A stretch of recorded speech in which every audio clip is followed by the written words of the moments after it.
Hi, welcome to the video. Make sure to like and subscribe if you enjoy, and comment your thoughts and opinions on the stories. Let's get started. Am I the antagonist for telling my wife that she doesn't need to be with her sick friend at the hospital? So my wife has a friend from childhood named Anthony. I'm being completely honest here when I say that he and I don't get along. It's not like he is rude or disrespectful, nothing like that, but all I feel towards him is annoyance sort of speak, because of how much my wife sees him. He lives alone, and now suffers from a medical condition, cancer, that requires him to go to the hospital regularly to receive treatment. I found out that my wife promised him to go with him to his every chemo treatment as support. She said it's a commitment she made to be there for him during this rough time, since he has no one else besides him. Okay. I had no issue with that at first, but then this started affecting me. E.g., I can't go see my friends because I have to stay with my son on X day, so my wife could be with Anthony for his treatment etc etc. I've talked to her about it, but she said that Anthony needs company and that she's just being supportive, and this is when he needs her the most. I'll let it go, but last week was just kind of my last straw. Anthony had a rather chemo session treatment and my wife wanted to go with him and asked me to stay home with our son. I told her I had a meet up with my mom and sister to eat lunch and that I won't be home. She said she needed to go be with him, and I kind of flipped out at her and said that she doesn't need to be with him and could literally go see him at home the next day or something.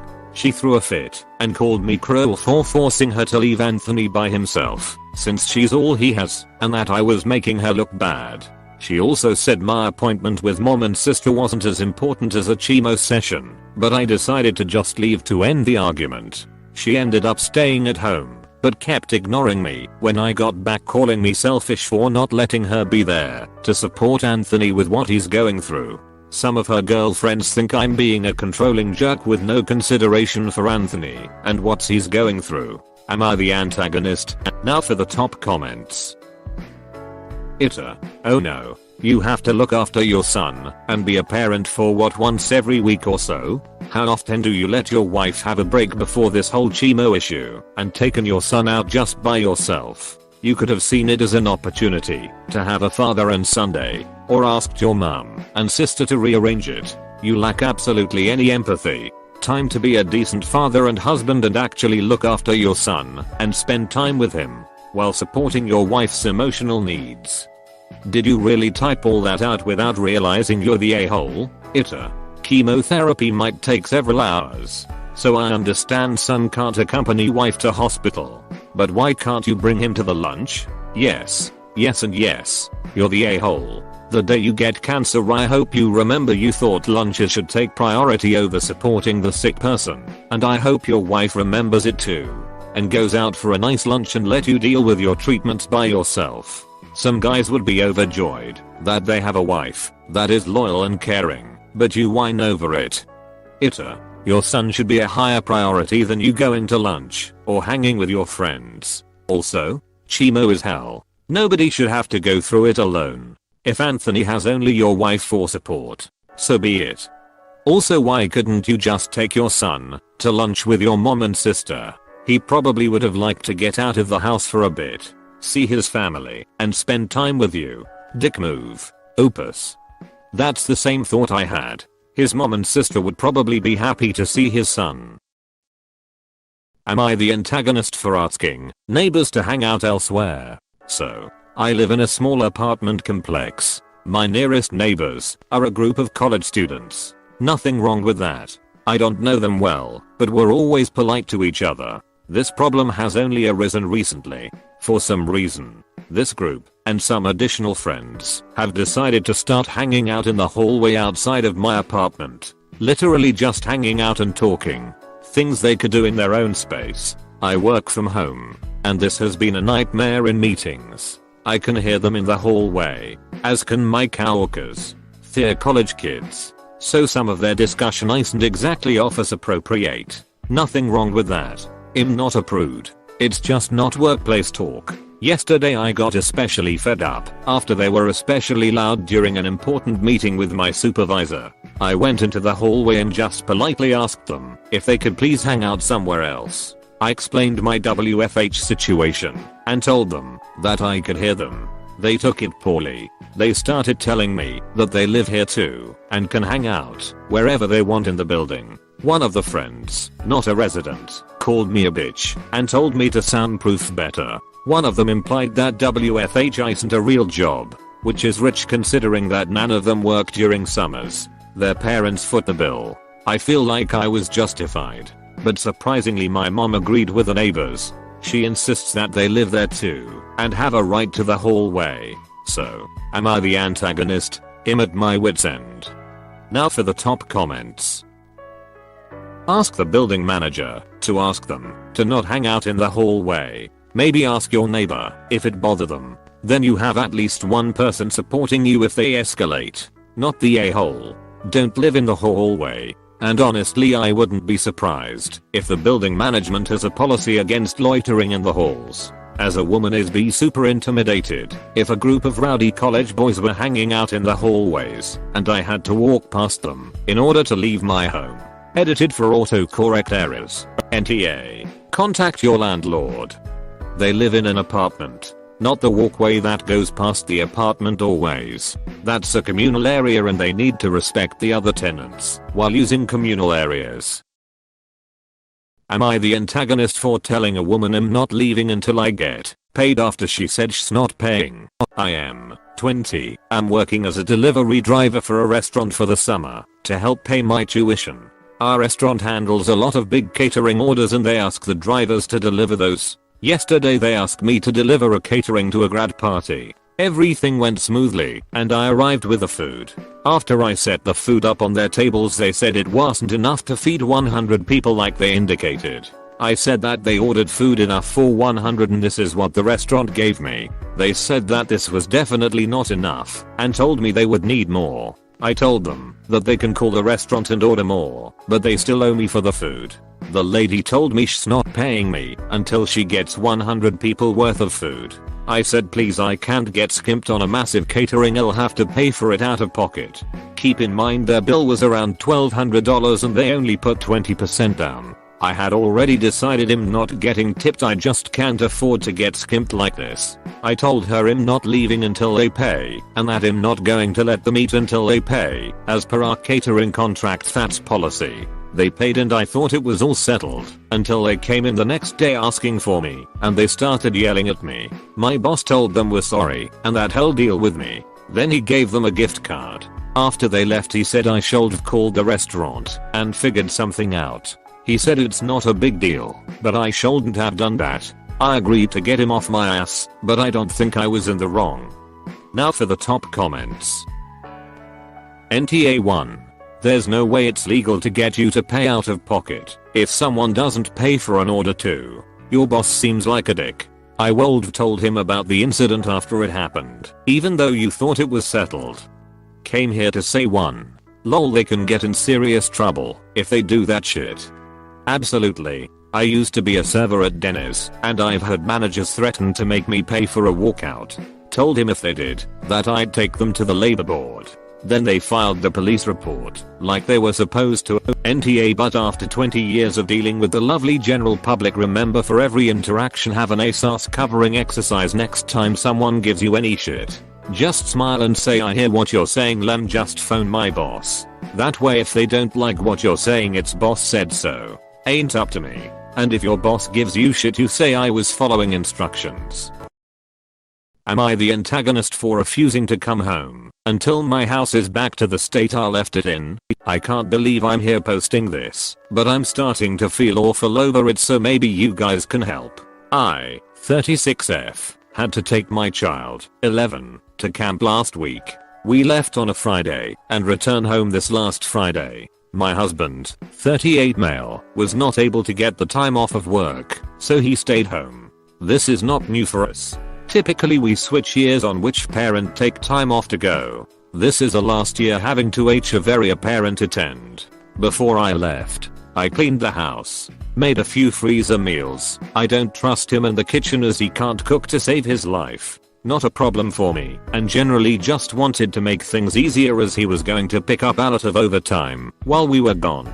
No big deal, and yes, He normally takes on 50% of the chores. The only thing extra he had to do was water my garden and send a package out for me. Well, we went to camp. It was a blast, but I was so ready to be home after. When we got home Friday evening, I couldn't believe my eyes. The house was a wreck. I honestly don't know how it got to that level in a week. He hadn't done a single thing while we were gone. My garden hadn't been watered.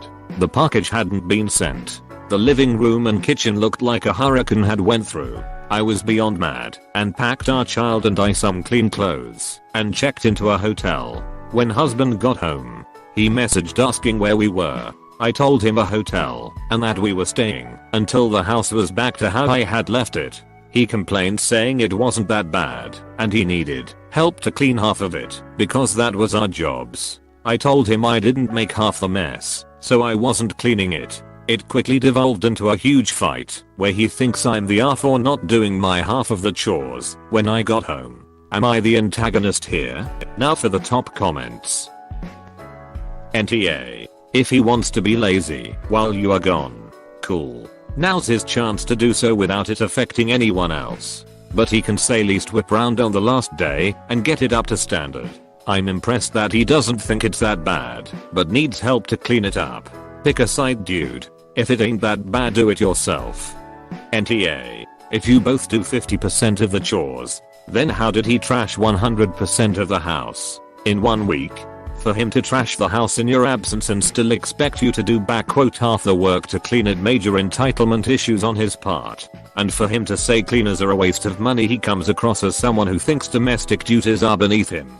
Can't cook, won't clean, won't pay a cleaner, expects you to clean his mess. He needs to grow up. Weaponized incompetence. NTA. One person should make less mess than two people and that is half of the chores. You need to rethink whether he actually does 50%. I think your math is off.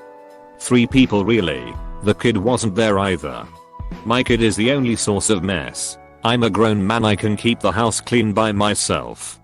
NTA. Who refuses to clean their own home, their child's actual house? Honestly, he did it on purpose because you would do it. It sounds to me like perhaps you do more than you realize. If he is pretending he cannot see muck and filth and admit he's been neglectful and lazy, that sounds too close to weaponized incompetence and like he thinks guilting you into cleaning up after him is normal. Good luck.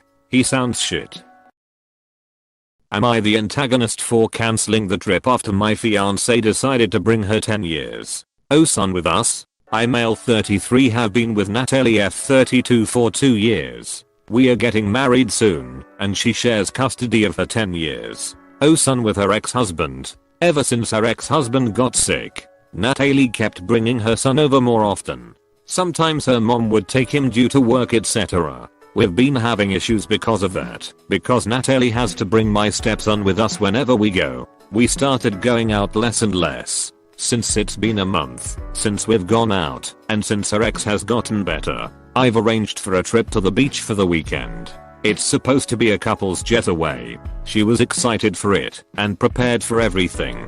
The night before the trip, she comes up to me and says, "Hey, Tom is sick again," and he asked if I could take Taylor to spend the weekend with us. I was gobsmacked. I asked what she told him, and she said she agreed. She then proceeded to tell me that she'd like to take Taylor with us to the beach. I got upset and told her to not bother because the trip was officially cancelled. She looked at me shocked, but I told her she shouldn't act shocked and surprised after she successfully ruined yet another opportunity for us to have quality alone time together. She went on about how she couldn't believe that I expect her to ditch her son since her mom was busy as well and getting a babysitter wasn't on the table. I just shrugged and told her it was done, then I walked out. I went with the guys instead, and she has been upset with me about it, saying I could just agreed to let my stepson Tyler come with us and we would at least had some family time together while Tom gets better. She said I was the one who screwed up. Am I the antagonist? Edit info because I feel like this has gone into a whole different direction. Folks here need to chill the fuck out. Nowhere in my post did I mention not being ready or accepting to be a step parent. Trust me, I'm ready and so far have been nothing but understanding and patient. I love my stepson and consider him as my own. But, and read this carefully, my problem is with his mom constantly changing plans last minute and not even asking if that's okay with me. And yes, I had to go out with the guys instead. Didn't know what else to do, since she obviously wanted some space from me for the weekend, which is alright with me BTW. I'm not mad about that at all. I'd just appreciate it if she'd been a little bit more considerate of my thoughts and opinions. Now for the top comments. Before edit, you're the a-hole. After edit, you're the a-hole, but bigger. Woo. Buddy, your edit made this worse. I'm gonna give you the bullet points here. Your wants will always come after her child's needs. Proper adult supervision, meaning a capable adult, is a need. Your wants may have to be rescheduled around that. She will never need to ask for your permission or opinion if she is addressing something the child needs. Full stop. Splitting custody with her ex does not mean she is a part-time parent. She is still a full-time parent, even if her child is not physically with her. As a step-parent myself with 50/50 split custody, child care is not always split 50/50. Sometimes it is 100/0, 75/25, etc. Depends on the need of the child. See point 1 above. Side note. This is how marriage works as well, you know. This binding contract that you are about to enter into, not always an even split. Check the part in the vows that says for better or worse, in sickness and in health for further clarification. Kids are wicked smart. I bet you $100 that kid knows you don't want him around or resent when he, completely by no fault of his own, ruins your plans. Remember that. He will. For life. You proclaim to love and accept him as your own. Your behavior is not reflecting that. Feel free to print and review the study guide for future reference. Edit. Wow. Thanks for the awards, guys. Oh man, I can't believe this chick I'm dating actually expects me to be cool with her hanging out with her own son.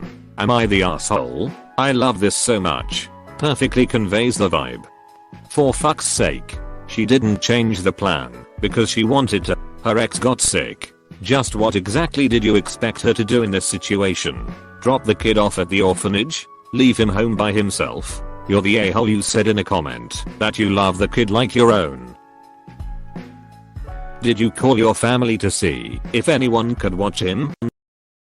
Am I the antagonist for refusing to move the safe? My family has a cabin in the woods. For my daughter's birthday, I'm taking her and 3 friends there. When she told me who all she wanted to invite, I emailed the parents. One mom had some safety questions. Very reasonable, like is there cell reception? How close is the nearest hospital? Etc. She also wanted to know if there were guns on the property. I answered affirmatively that there were 5 hunting rifles on the property, all locked in a gun safe, and that the safe would not be opened during this trip. Not like I'd have time to hunt while supervising 4 13-year-olds. She said she was uncomfortable with that, and I said I understood. A week later, after I'd already told my daughter to pick another friend, but before she had decided, I get another email asking me if I would move the gun safe for the duration of the trip. I don't want to, because the only place I would really be able to put it is a storage locker, which I have no desire to pay for. It's also heavy, so I would need help loading it. I'd also have to drive my husband's truck to the cabin instead of my car, and the truck gets terrible gas mileage, and gas prices show no sign of going back down.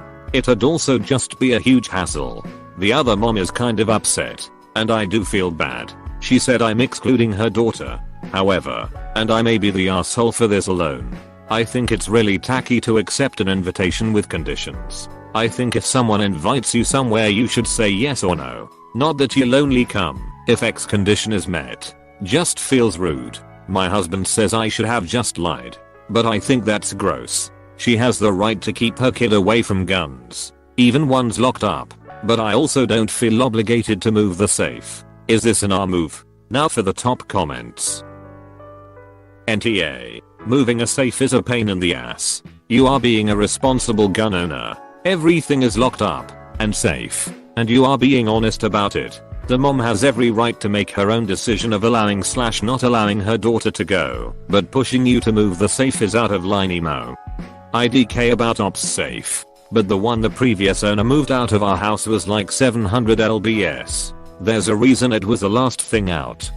Just tell her that it is not a choice. It is physically possible to move the safe, and you're sorry her daughter won't be joining you. That way she can't say you're choosing to exclude her kid. The gun safe in my basement that holds my husband's hunting rifles takes a minimum of 4 to 5 strong experienced people to move it. I mean like professional movers or people who have experience moving these types of things. This isn't something my husband and I plus a friend or two could move. We've already decided that thing is staying in the basement when we sell the house. There's no way we are moving that sucker up the stairs. I have friends with big safes in their basements who have said the same thing about moving them. Not the a-hole. NTA. I'm not a gun personnel, but it sounds like they'd be totally safe in the, well, safe I mean they're locked up tight, right? I don't entirely understand what the issue is. As you say, I think she's within her rights to not let her daughter go. But are the guns really a danger if they're locked away?